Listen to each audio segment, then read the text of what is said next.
IPS లో చుట్టూ బిగుస్తున్న ఉచ్చు. విజయవాడ సిపితో జత్వాని భేటీ. ఆధారాలన్నీ అందజేసిన బాధితురాలు. ఇబ్రహీంపట్నం రికార్డులన్నీ పరిశీలన. డీజీపీకి నివేదిక అందజేసిన విజయవాడ సిపి. కాదంబరి జైత్వాని ఫోర్జరీ కేసుపైన దర్యాప్తు. జైల్లో సీసీ ఫుటేజీలపై పోలీసుల నజర్. బాలీవుడ్ నటి అరెస్టు వ్యవహారంలో విజయవాడ పోలీస్ కమిషనరేట్ లో పనిచేసిన ఐపీఎస్ అధికారుల చుట్టూ ఉచ్చు బిగిస్తోంది. ఇందులో ఓ మాజీ ఐపీఎస్ కూడా ఉన్నట్టు తెలుస్తోంది. తెర ముందు ముగ్గురు ఐపీఎస్ అధికారులు ఉండగా తెర వెనుక ఎంతమంది ఉన్నారన్నది తేల్చాల్సి ఉంది. కాకపోతే ఈ కేసులో కొత్త కొత్త ట్విస్టులు వెలుగులోకి రావడంతో ఈ కేసు ఇంకెన్ని మలుపులు తిరుగుతుందోనన్న చర్చ జరుగుతోంది. ఈ కేసులో ముగ్గురు ఐపీఎస్ అధికారుల పేర్లు బలంగా వినిపిస్తున్నాయి. ఆంజనేయులు, కాంతిరాణా, విశాల్ గున్ని పేర్లు బయటకు రాగా తెర వెనుక మరో ఇద్దరు అధికారులు ఉన్నారని తెలుస్తోంది. వీరే కాకుండా మరో 25 మంది కాకీలు కూడా ఉన్నట్టు సమాచారం. అత్యుత్సాహంతోనే కొందరు పోలీస్ అధికారులు కాదంబరి జైత్వానీని అరెస్టు చేశారని ప్రాథమికంగా గుర్తించారు. ఈ కేసుపై నివేదిక ఇవ్వాలని విజయవాడ సిపి రాజశేఖర్ బాబును డీజీపీ ద్వారకా తిరుమలరావు ఆదేశించారు. ఈ ఏడాది ఫిబ్రవరిలో ఇబ్రహీంపట్నం స్టేషన్ లో ముంబై నటి జైత్వాని ఆమె కుటుంబ సభ్యులపై నమోదు చేసిన కేసు సీడీ ఫైళ్లను సిపి రప్పించి పరిశీలించారు.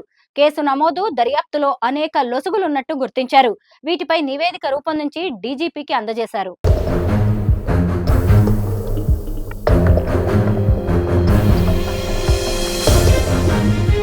పోలీస్ అధికారులపై జైత్వాని తీవ్ర ఆరోపణలు చేయడంతో మహిళా అధికారితో విచారణ చేయించాలని డీజీపీ ఆదేశించడంతో స్రవంతి రాయ్ను విచారణ అధికారిగా నియమించారు. ముంబై నటి హైదరాబాద్ నుంచి విజయవాడ వచ్చారు. సిపి రాజశేఖర్ బాబును ఆయన కార్యాలయంలో ఆమె కలవనున్నారు. విజయవాడ పోలీసులు తనను ఇబ్బంది పెట్టిన తీరును సిపికి వివరించబోతున్నారు. అనంతరం విచారణాధికారి స్రవంతి రాయ్ను కలిసి తన వద్ద ఉన్న వివిధ పత్రాలు, ఆధారాలను అందించబోతున్నట్టు తెలిసింది. ఈ కేసులో ఫిర్యాదుదారు వైఎస్ఆర్సీపీ నేత కుక్కల విద్యాసాగర్ తనకు పంపిన అసభ్యకర చిత్రాలు, వీడియో కాల్స్ గురించి సమాచారాన్ని ఇవ్వబోతున్నారు. ఇక జైత్వానిపై విజయవాడ పోలీసులు నమోదు చేసిన ఫోర్జరీ కేసును కూడా విచారణాధికారి పరిశీలించబోతున్నారు.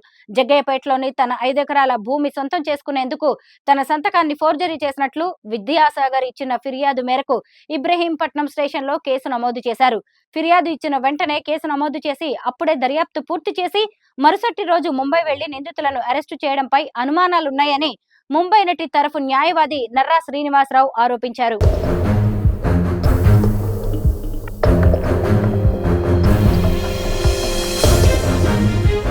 జైత్వానిపై కేసు నమోదు చేసి ఏపీలో పోలీసులు ముంబై రెక్కీ నిర్వహించినట్టు వార్తలు వస్తున్నాయి. ముంబైలో రెక్కీ నిర్వహించిన సమయంలో ఎస్ఐ స్థాయి అధికారుల టీం ఒకటి ఢిల్లీ వెళ్లింది.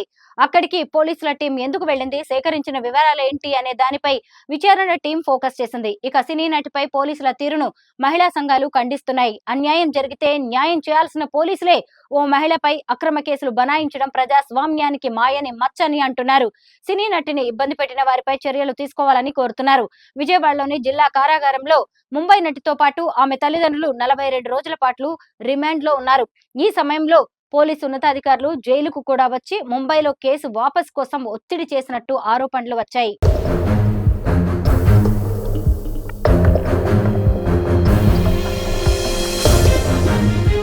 వాస్తవాలను నిగ్గు తేల్చేందుకు కారాగారంలోని సీసీ కెమెరాల్లోని దృశ్యాలను కూడా పరిశీలించే అవకాశం ఉంది. కేసులో నిందితురాలిగా ఉన్న వ్యక్తి పోలీసులపైనే తీవ్ర ఆరోపణలు చేయడంతో విచారణను లోతుగా చేస్తామని విజయవాడ సిపి రాజశేఖర్ బాబు తెలిపారు.